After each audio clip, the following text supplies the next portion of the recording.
Donc on a travaillé depuis quelques mois déjà.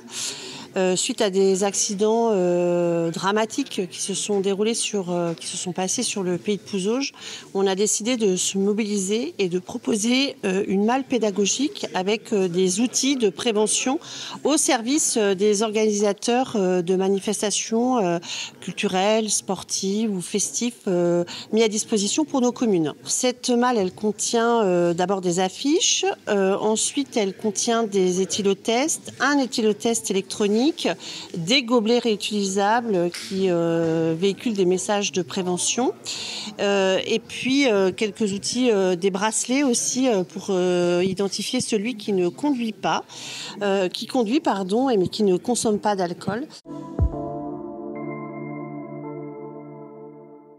Il y a eu quelques accidents effectivement qui ont assez marqué la population, mais comme je l'ai dit tout à l'heure, il ne faut pas réduire ça qu'aux accidents de la route.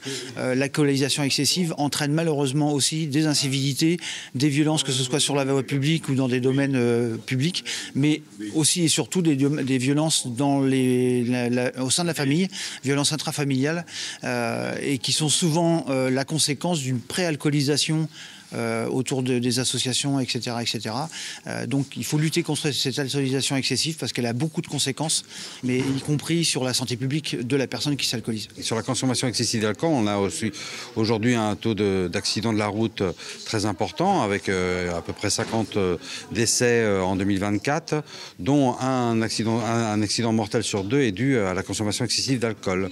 Donc on sait bien que sur le département de la Vendée, cette consommation excessive d'alcool, elle a quand même des conséquences très graves, d'une part sur la santé publique et aussi sur la sécurité routière au sens large. Donc c'est aussi rappeler à tous la responsabilité vis-à-vis de nos concitoyens.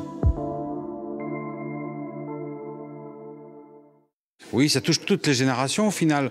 C'est aussi culturel, concrètement. Il y a aussi cette consommation cordiale, sociale d'alcool, mais aussi excessive aujourd'hui, qui a des impacts sur la santé publique. Donc le sujet, c'est au final toucher tout public, quel que soit l'âge. Évidemment, on a un sujet, je le disais en conférence de presse, avec dans le cadre du sport aussi, des associations sportives. La troisième mi-temps, parfois, est aussi très, très tournée vers une consommation excessive d'alcool, parce qu'on pense qu'on est fort, jeune et en grande forme, et au final la troisième mi-temps peut aussi dégénérer et avoir des conséquences très graves.